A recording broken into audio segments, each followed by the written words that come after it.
8 years, I'm an old man, 8 years I've been doing this stuff, 340 people through Vegan, Slim and Sustain since 2020. 4 tips I want to share with you on your vegan weight loss journey today. Plug and play. Take these 4 steps, inject them into your strategy. I really believe they're going to help. First up, you better be okay with feeling on your own. This journey can be very isolating. Losing weight anyway can be a lonely experience. Whilst all your friends are eating pizza, family eating Ben and Jerry's on a Saturday night, you gotta say no and you gotta do your own thing, your nice little fruit salad, your little burrito bowl, whatever.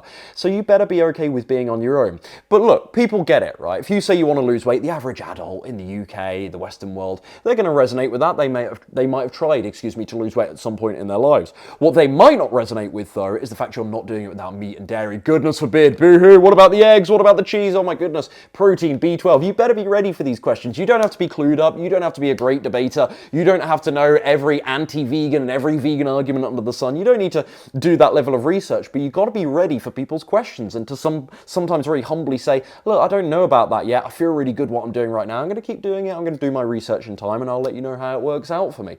You've got to be prepared for the potential social tension, the questions, the criticism, the insecurity and the fears that get projected onto you when you say that you're following this way of eating, because boy oh boy, even though it's becoming more popular, it's still a fairly niche thing. Never ever expect people to get it. You might have people in your life, friends and family, they might well be cheerleaders for you in other domains, other areas of your life. When it comes to this can really divide opinions, so don't expect people to always get it. My clients, they don't get this too badly overall because they've got me there. They've got someone in their corner supporting them. But if you are doing this on your own, you might be the only person in your household, the only person in your village. You better be ready to stay resilient. Don't expect people to get it. Tip number 2, include some of those healthy fats. Opt for the healthier plant fat sources such as avocados, nuts, seeds, therefore tahini, olives.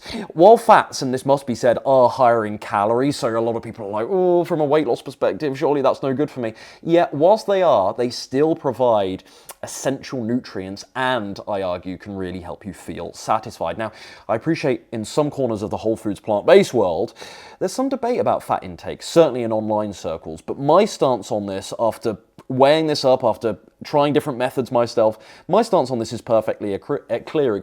I agree with the whole foods plant-based low-fat diet overall, but I don't believe in the total exclusion of these healthy, or rather of all fat-rich plant foods. I don't agree with saying no to them altogether.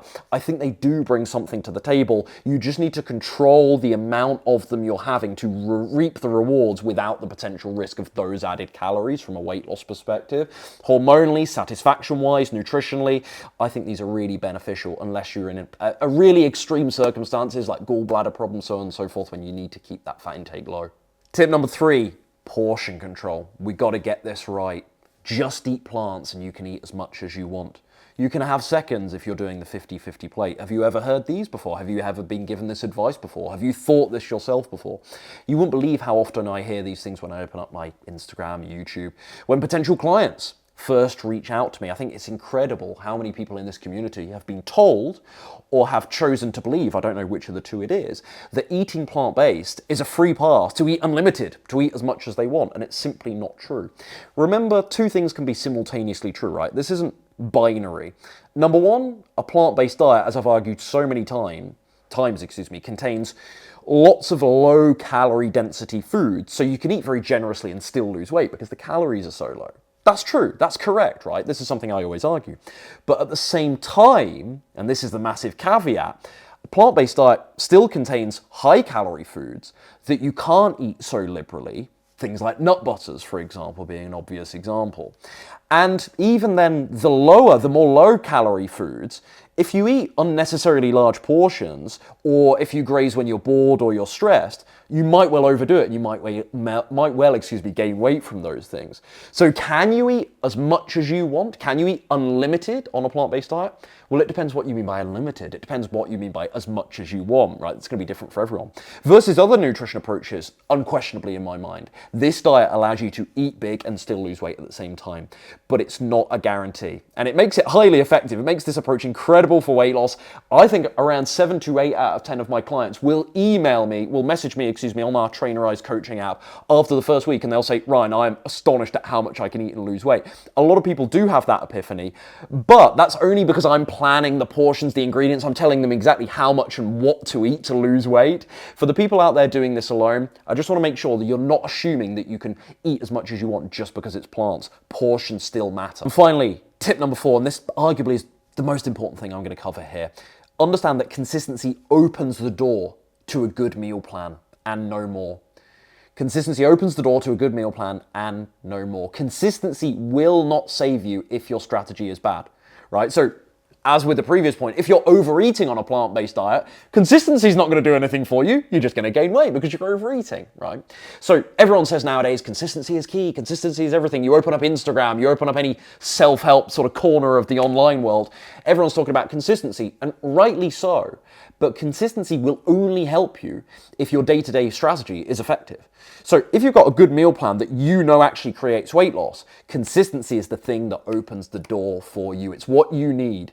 There's no point having the world's best meal plan if you can't even stay on track for more than 3 days in a row. So this is your reminder to work on the consistency as well. A lot of people, they're seeking out all this stuff online. What's the best food for weight loss? Give me the magic gimmick. Ryan, give me the meal plan. Ryan, what do you think I should eat to lose weight? Ryan, how many potatoes should I eat? You know, going back to the fats, how much of the fat intake should I eat? Everyone wants the nutrition tidbits, right? But all of this is futile if you're not consistent. So plug those leaks. Look at your week right now and ask yourself, where am I going wrong? Where do I go off track? Where are the slip-ups? Is it social engagements? Is it boredom eating? Do I eat when I'm stressed at work? You need to fix those things. And I've covered those stuff in previous videos. We're going to open that can of worms if I try and solve all these problems here today. We'll be going for hours and hours and hours. But you need to think about plugging those leaks. As much as I share nutrition strategy on this channel, 700 videos here now, none of this matters, as I say, if you can't string a few good days together in a row. So consistency isn't everything, because adversely, if you've got a terrible plan, consistency isn't going to save you. Ryan, I'm eating really, really well every day, but I'm not losing weight. Well, something's wrong with your plan then. Your consistency isn't in question. Your compliance isn't in question. Something's wrong with your plan. So you need consistency plus a good plan. That's going to lead to incredible vegan weight loss results. Question though, how do you become more consistent? If you're nodding your head like, yeah, he's got me on this, how do you become more consistent? First thing, repetition. Just being consistent allows you to be more consistent because it programs your mind that consistency is the norm, that this new way of eating is your norm, and you don't have so many slip-ups. Once you've been on track for some time, it gets easier because you ingrain those habits, you train the behavior, you train a new belief system. Secondly, number 2, I've always been a believer that consistency follows commitment. I think when your commitment is high, when you know why you're doing this, when your motives are strong, it's very easy to justify staying on track. That conviction is there to stick with this day in, day out, even when you're struggling. Number 3, you can attach some kind of challenge or reward to your goal. I refer to these as commitment devices. I think people need a feeling of a mission. So if you can say, I'm losing weight for X reason, or I want to get rid of 20 pounds by X date, if you give yourself a deadline, and then further, if you can attach a reward to it, and if I do that, I'm going to get those sneakers that I want. If I do that, I'm going to get that new Vitamix blender to make those healthy smoothies, right? That's a win-win. You can incentivize yourself with rewards and challenges and punishments along the way. And finally, I would say structure here. This is really important. Actually have a plan of action. Don't just wake up one morning and think, oh, I'm going to try and lose weight with this vegan approach now. No. List out your meal plan. Okay, what am I eating? Breakfast, lunch, and dinner. Get that on a grocery list. Have some kind of structure around you so you've got clear rules and boundaries for how you're actually going to eat. Finally, accountability and support. Friends, that can be hard, but personal trainer, running group, nutritionist. The best thing you can do, frankly, and obviously I would say this, is hire me to support you through your journey and hold your feet to the fire. Accountability is one of several key components of the Vegan Slim and Sustain program. So you can check out more at the link, cheeky plug, down below, veganslimandsustain.com. I'll link that down below. But having some form of accountability or support system, whether it's myself or other people that are into this stuff, is going to help you raise your game to the next level and actually stay consistent. Those are my 4 tips. Let me know which of these resonated most down below. See you in the next one. Thank you.